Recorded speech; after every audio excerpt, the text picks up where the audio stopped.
नमस्कार दोस्तों, स्वागत है आप सभी का मेरे चैनल संसार भक्ति सागर में। दोस्तों, आप सभी लोग जानते हैं कि 17 अक्टूबर 2024 यानी कि गुरुवार के दिन पूर्णिमा तिथि पड़ रही है। और दोस्तों, ये गुरुवार जो है ये अगिन महीने में पड़ने वाला सबसे बड़ा पूर्णिमा तिथि है, क्योंकि यह अगिन महीने में पड़ रहा है। दोस्तों, गुरुवार के दिन आपको ये उपाय अवश्य ही करना चाहिए। आप सभी लोग जानते हैं कि गुरु पूर्णिमा तिथि का अगर सबसे बड़ा कोई उपाय है वो एक चुटकी काले तिल वाला उपाय है, जो कि आपको ज़रूर करना चाहिए। बहुत सारे लोग, जिन लोगों ने इस उपाय को किया है हो, मतलब पूरा साल निकल गया हो, उन्होंने किसी भी इस एक चुटकी काले तिल वाला उपाय को ना किया हो, तो दोस्तों आपके पास आखिरी मौका बचा हुआ है। 17 अक्टूबर के दिन आप इस वाले उपाय को कर सकते हैं, भले ही आपने पूरे साल भर इस उपाय को ना किया हो।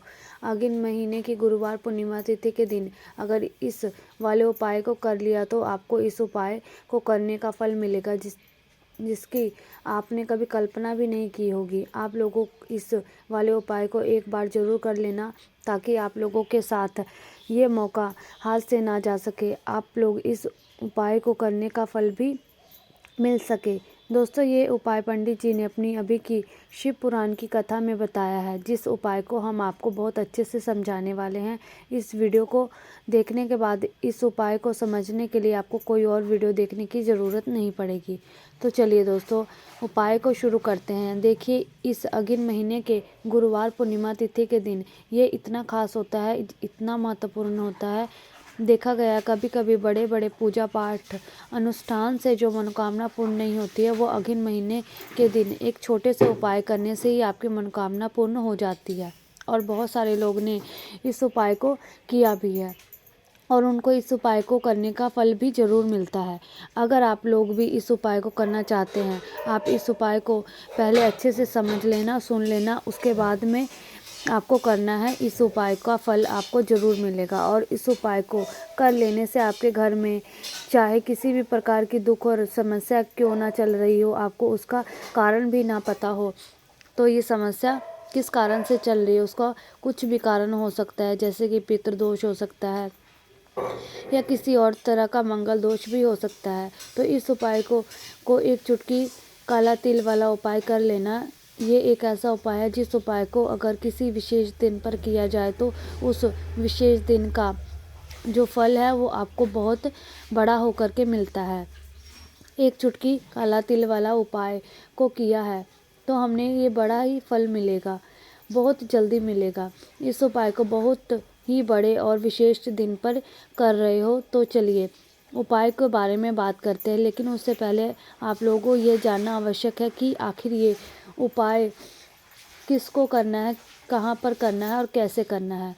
तो वीडियो के एक एक करके बताने जा रहे हैं, लेकिन उससे पहले अगर आपने चैनल को सब्सक्राइब नहीं किया तो चैनल को सब्सक्राइब कर ले, वीडियो को लाइक कर ले और वीडियो को शेयर ज़रूर करें। कमेंट बॉक्स में श्री शिवाय नमस्ते हम ज़रूर टाइप करें।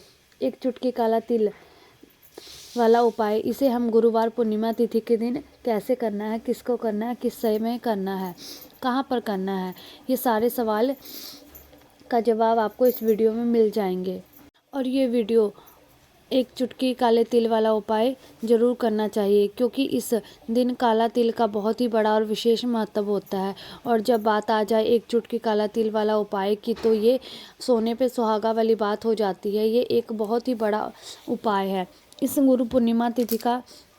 दोस्तों, अब एक चुटकी काला तिल वाले उपाय को आखिर करना किसको है, सबसे पहले हम लोग वो बात कर लेते हैं। देखो, घर की जो बड़ी माताएं बहनें होती हैं, उन माताओं बहनों को बड़ी जो होती है उनको ये उपाय ज़रूर करना चाहिए। वो चाहे तो अपने लिए कर सकती है या अपने पूरे सदस्य के लिए भी कर सकती है। खुद की कोई मनोकामना के लिए भी, दुख परेशानी है अपने लिए भी करना चाहती है, इस वाले उपाय को कर सकती है। अगर कोई में घर में ऐसा है जो अपने पूरे परिवार की सुख शांति के लिए ये वाला उपाय करना चाहता है, तो भाई वो भी कर सकता है, उसमें कोई दिक्कत वाली बात नहीं है। कहने का मतलब ये है कि इस उपाय को हर एक सदस्य भी कर सकता है और पूरे घर परिवार के सदस्य के लिए घर की बड़ी माताएं बहनें, उसमें से एक माता बहन भी कर सकती हैं। तो आखिर जो बात आती है यहाँ पर, घर में कोई बड़ा सदस्य है जो कि एक चुटकी काले तिल वाला उपाय को करना चाहता है, तो भी वह इस उपाय को कर सकता है। एक चुटकी काला तिल वाला उपाय को, ये सोने पे सुहागा वाली बात है। और ये उपाय हमें सुबह के समय करना है, शाम के समय करना है। देखो, इस वाले उपाय को आप लोग सुबह भी कर सकते हो और शाम के समय भी प्रदोष काल में कर सकते हो। अगर आपकी पूछे तो कि साहब इस उपाय को कौन सा रहेगा, एक चुटकी काला तिल वाला उपाय, हम आपको यही कहेंगे कि इस उपाय को आप सुबह के समय करोगे तो ज़्यादा बेहतर होगा। बाकी अगर आप शाम के समय भी करोगे तो भी अच्छा रहेगा, इसमें कोई दिक्कत वाली बात नहीं है। तो अब दोस्तों, जो अगली सबसे बड़ी और महत्वपूर्ण बात आती है वो ये है कि सुबह अगर हम उपाय को करेंगे तो हमें कितने बजे के बीच में करना है, और शाम के समय अगर हम करेंगे तो कितने बजे से कितने बजे के हमें बीच में करना है। सुबह जितनी जल्दी हो सके आप कोशिश करना कि आप इस उपाय को कर सके। किसी कारणवश लेट हो जाए तो आप 10 या 11 बजे तक इस उपाय को, या 12 बजे तक इस उपाय को कर सकते हैं। इस बात का ध्यान रखना। उसके बाद में दोस्तों, अगर आप शाम के समय प्रदोष काल में करें तो ये जो समय होता है 6 बजे से शुरू हो जाता है और 7 बजे तक रहता है, आप उसके बीच में कर सकते हो। पर अगर किसी कारणवश लेट हो जाओ तो 7 या 8 बजे के बीच में भी आप कर सकते हो। शाम के 6 बजे से लेकर के 8 बजे के बीच में इस वाले उपाय को कर सकते हैं, उसमें कोई दिक्कत वाली बात नहीं है।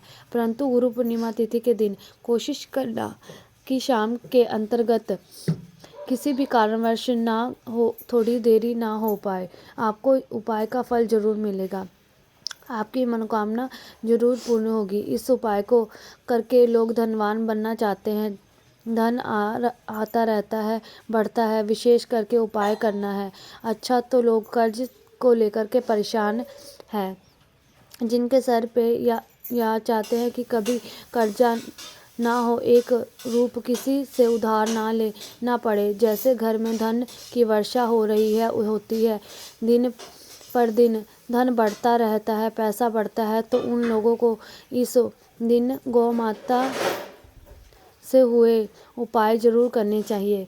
वैसे हमें हमेशा ही गौ माता की सेवा करनी चाहिए, उनको अपने घर की सबसे पहली रोटी खिलानी चाहिए। लेकिन मान लीजिए आप बहुत सारी चीज़ें हैं अपने जीवन में नहीं कर पाते, कुछ ऐसी चीज़ें जो व्यक्ति समय के चलते नहीं कर पाता। ना देखिए, ये जो स्नान और दान और पूर्णिमा होती है, अगर आप महीने में इस दिन भी एक उपाय कर लेते हैं, तो सिर्फ उपाय भी आप कर लेते हैं तो विशेष करके गौ माता से जुड़ा हुआ, तो अलग से आपको कुछ करने की ज़रूरत नहीं पड़ती है। जो लोग इस उपाय को करते हैं वो हम आपको वीडियो में बताने वाले हैं, उनके घर में कभी भी धन की कमी नहीं होती है, हमेशा उनके घर में धन की वर्षा होती रहती है। माता लक्ष्मी ऐसे घर में वास करती है। चलिए बात कर लेते हैं, सबसे पहला कौन सा उपाय है।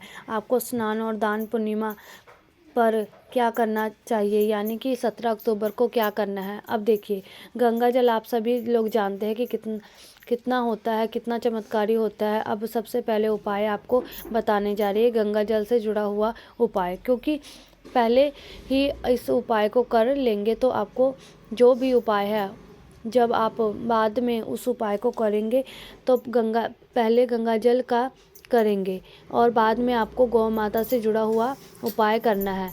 उपाय तुरंत सफल होगा। आपके घर में सारी चीज़ें बाहर हो जाती है जो भी अपने घर में नहीं होनी चाहिए, जैसे कि नज़र दोष, किसी ने कुछ करा दिया है ना। बहुत सारे लोग जो नहीं चाहते कि आप लोगों के जीवन में आगे बढ़े, धन आपके मिले, पैसे मिले, आपको मान सम्मान मिले ना। तो देखिए आपको करना क्या है, क्योंकि इस दिन स्नान का बहुत महत्व होता है। 18 तारीख से कार्तिक का महीना शुरू हो रहा है, जो कि स्नान के लिए, दीपदान के लिए ही, हरि विष्णु जी की पूजा के लिए, माँ तुलसी की पूजा के लिए सबसे उत्तम महीना होता है। ये जो 17 तारीख का जो स्नान और दान पूर्णिमा है, यह बहुत ही बड़ा पूर्णिमा है, क्योंकि ऐसा समझ लीजिए कि पूर्णिमा पर जो व्यक्ति इस उपाय को करना है। भाग्य में लिखे हुए दुख भी मिट जाते हैं, सुख में बदल जाते हैं। तो करना क्या है, थोड़ा सा गंगा जल लेना है, एक चुटकी लेना है आपको काला तिल, जो कि हरि विष्णु से जुड़ा हुआ है। अपने जल में, जिस जल में आप स्नान करते हैं, उस जल में आपको थोड़ा सा गंगा जल डालना है, एक चुटकी काला तिल डालना है और इस जल से ही आपको स्नान करना है। हर हर गंगे बोलकर। अच्छा, जिन लोगों के पास काला तिल नहीं होगा, गंगा जल भी नहीं है, अगर आप गंगा जल है तो गंगा जल, काला तिल है तो डाल सकते हैं। दोनों चीज़ें हो तो डाल ले, कुछ भी ना हो आपके पास, अगर हर हर गंगे बोलकर भी आप स्नान कर सकते हैं। ना गंगा जल पवित्र नदी के पास आप जाकर आप गंगा माँ के जाकर उतना ही पुण्य आपको अपने घर पर मिल जाता है। दूसरी चीज़ की गंगा जल का छिड़काव आपको इस दिन अपने पूरे घर में करना चाहिए। पॉजिटिव एनर्जी बहुत बढ़ जाती है। जितनी भी बुरी शक्तियाँ, नकारात्मक ऊर्जा है, नज़र दोष है, किया कराया है, सब आपके घर से बाहर हो जाता है। इसके बाद जब उपाय करोगे ना, फिर उसके उपाय को कैसे सफल होगा। अब बात कर लेते हैं कौन से वो चीज़ है जो गौ माता को खिलानी चाहिए, विशेष करके और दान की पूर्णिमा वाले दिन, क्योंकि यह पूर्णिमा आपके भाग्य को चमत्कारी। तो देखिए, आपको यहाँ पर सबसे पहले जो चीज़ है, घर में सबसे पहले रोटी लेनी है। बहुत सारे लोग क्या करते हैं, रोटी गौ माता को खिलाते हैं, लेकिन एक रोटी निकाली और गौ माता को खिला दी। ऐसा आपको नहीं करना है। सबसे पहली रोटी जो आपको गौ माता को खिलानी है, जो रोटी सबसे पहली बनती है आपके घर में, उससे ऊपर खिलाना है। कैसे खिलाना है, एक तरीका है, अच्छे से रोटी मोटी सी बनाइए, उसके ऊपर बहुत सारा थोड़ा सा घी डालना है। अगर घी नहीं हो तो कोई बात नहीं, शुद्ध देसी घी नहीं है, ऐसे ही आपके ऊपर गुड़ रख लेना। और जो चीज़ रख लेनी है, मिश्री रख लो। आपके घर में मीठा तो है, आपको उस रोटी के ऊपर रखना है और फिर आपको यह रोटी अपने हाथों से गौ माता को खिलानी है। बहुत ही प्रेम भाव से आप साथ, मतलब इस तरीके से जिस तरह से भगवान को भोग लगाते हैं, क्योंकि गौ माता जो है इन्हीं के अंदर होता है। 33 करोड़ देवी देवताओं का वास होता है। और जब गौ माता को रोटी देंगे, उसके बाद में आपको करना क्या है, गौ माता से अपनी मनोकामना कहना है। जो भी आपको अपने जीवन में चाहिए, वो आपको गौ माता को कह देना है, जो बहुत ही छोटा लेकिन बहुत ही चमत्कारी उपाय है। पूर्णिमा का एक ऐसा दिन होता है जिस दिन माँ लक्ष्मी बहुत ही प्रसन्न मुद्रा में होती है और हमारी गौ माता में माँ लक्ष्मी जी का वास होता है।